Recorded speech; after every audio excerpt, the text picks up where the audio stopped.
Si vous prenez par exemple une molécule qui contient plusieurs carbones, COH, par exemple CH, CH2 et CH. Donc, ou bien je vais mettre par exemple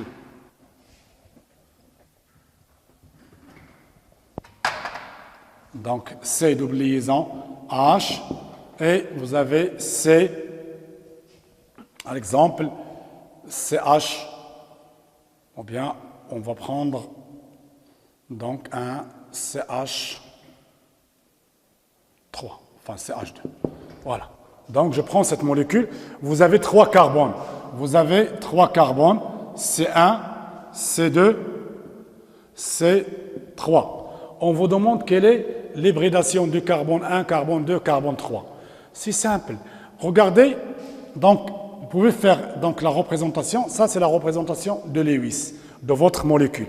Bien sûr, donc si je fais la représentation de Lewis, je n'oublie pas les paires libres. Je n'oublie pas les paires libres sur l'oxygène.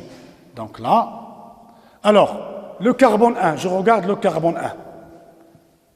Le carbone 1, il est entouré par combien?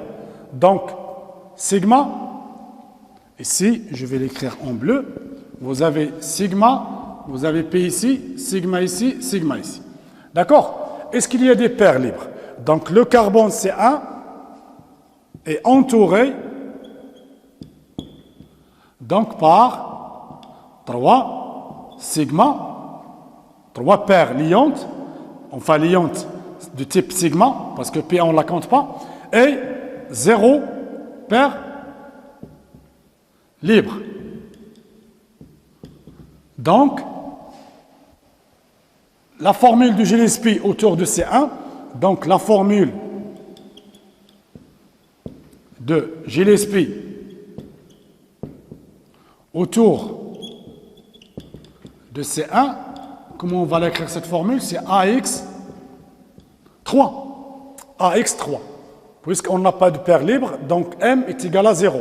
Donc AX3, ça veut dire quoi? N plus M est égal à 3. Donc ça veut dire que C1 est hybridé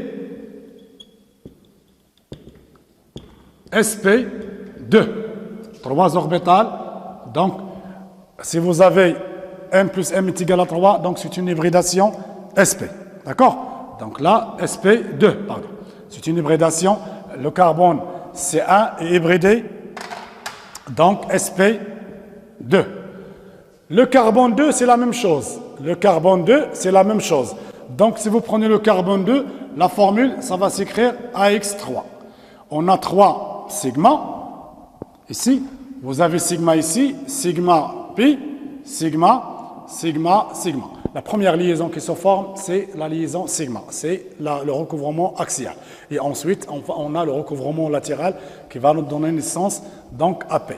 D'accord? Donc ici, donc AX3, donc ça veut dire tout simplement le carbone, on a N plus M égale à 3, donc C2 hybridé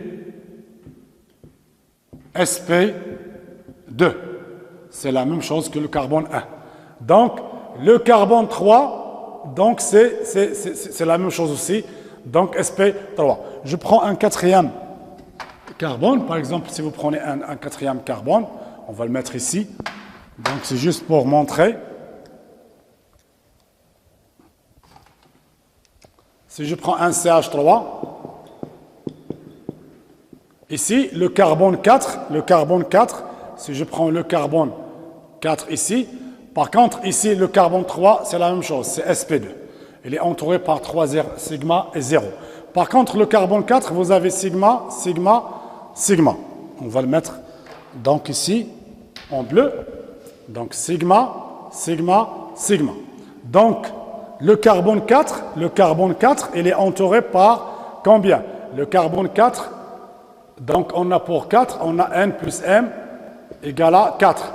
Donc, ici, c'est une hybridation C4, le carbone 4 est hybridé sp3.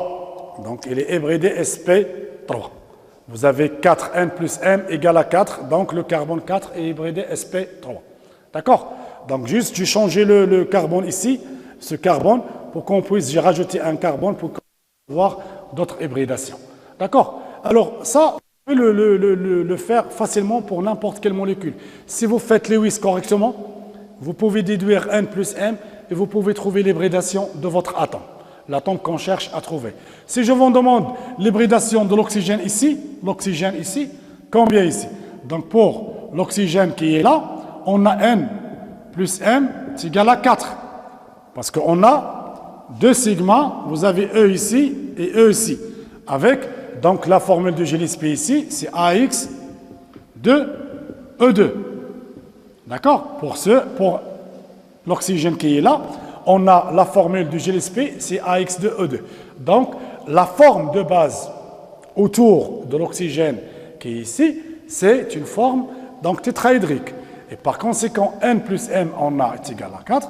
Donc, l'oxygène ici est hybridé comment? sp3. Quand on a 4, ça veut dire 4 qui sont orientés dans l'espace. Donc, ça nous donne une hybridation sp3. Si je prends l'oxygène qui est ici, alors vous avez 2 paires libres. Vous avez sigma ici, vous avez E. D'accord? Donc, si je prends donc cette molécule, pour l'oxygène qui est ici, la formule de Gillespie, c'est AX, vous avez un seul ligand, c'est le carbone, AX, E2, 2 paires libres. Donc, N plus M égale à combien? 3. Donc, hybridation sp2. L'oxygène qui est là est hybridé sp2. Voilà, donc ça c'est donc une fois on détermine l'hybridation de chaque atome, bien sûr l'hydrogène on ne parle pas d'hybridation, il y a un S, il reste un S sphérique. D'accord? On peut schématiser le recouvrement. On peut schématiser par la suite le recouvrement. Je vais faire donc un schéma rapidement sur une seule liaison. Alors je prends le carbone 1. Je vais essayer de schématiser le recouvrement du carbone 1. Le carbone 1, il est hybridé sp, donc 2. Il est hybridé sp2, donc vous avez 3 orbitales atomiques hybrides orientées dans un tétraèdre, comme ça, selon un triangle, d'accord? Donc selon un triangle, donc sp2,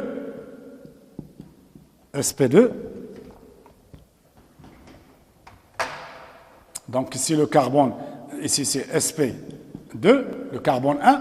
Donc quand on dit sp2, il y a un mélange entre, sur la couche de valence du carbone, on a 4 orbitales atomiques.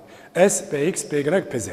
Comme S et Px, par exemple, Py ou bien Pz, sont déjà mélangés avec S pour donner 3 orbitales atomiques hybrides T1, T2, T3, alors il va rester ce qu'on appelle une orbitale atomique pure de P. Il n'a pas participé donc à l'hybridation. L'oxygène, qu'est-ce qu'on avait trouvé tout à l'heure? C'est sp2. Donc la même chose. Donc il va donner 3 orbitales atomiques T1, T2, T3. D'accord? Et qu'est-ce qu'il va rester? Il va rester une orbitale atomique, donc P, de P qui est pure. D'accord? Alors, ces orbitales, ils vont faire un recouvrement latéral et qui vont donner la double liaison P. T1 de l'oxygène va faire un recouvrement axial. Donc ça, c'est T1 de O. Et là, c'est par exemple T1 de C. Donc un recouvrement axial qui va donner naissance à sigma. D'accord? Et bien sûr, l'autre va faire encore le carbone ici, il est hybridé. Donc la même chose, sp2. Donc une qui va faire avec notre orbitale atomique hybride et qui va lui rester aussi, donc ici, une orbitale atomique pure, parce qu'ils sont hybridés sp2, il va rester une orbitale atomique de P qui est pure et qui va former la liaison P. D'accord? On peut continuer le schéma. Ici, on peut former un tétraèdre. Donc vous avez 4, vous avez ici, d'accord? Vous avez 4, Et vous avez le S de H, ici, S de H. Et ici, vous avez H, donc le 1S de H. D'accord? Et ici, il va faire une liaison avec l'autre orbital atomique hybride, donc de deuxième carbone. Alors, si on vous demande quelle est, par exemple, la liaison entre C1 et l'oxygène, je prends cette liaison, je veux l'expliquer. On vous demande d'expliquer la formation de la liaison. Je termine avec ça. CO. C1O. Alors, le carbone 1 avec l'oxygène. Donc, on a deux liaisons normalement. On a sigma et pi. Alors, sigma, il est formé à partir de quoi? D'un recouvrement, à partir d'un recouvrement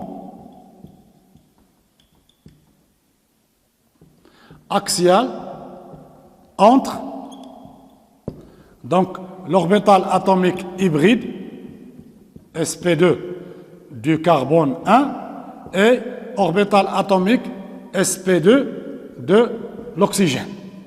Ça, c'est le carbone 1, l'oxygène. Vous pouvez mettre entre T1, orbital atomique sp2, T1 de carbone 1, orbital atomique hybride, donc ici hybride, donc sp2 de l'oxygène.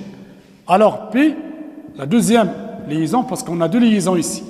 D'accord? P, c'est un formé à partir, pardon, ici, former, donc à partir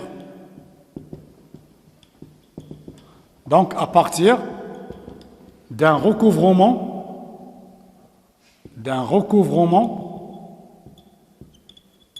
latéral entre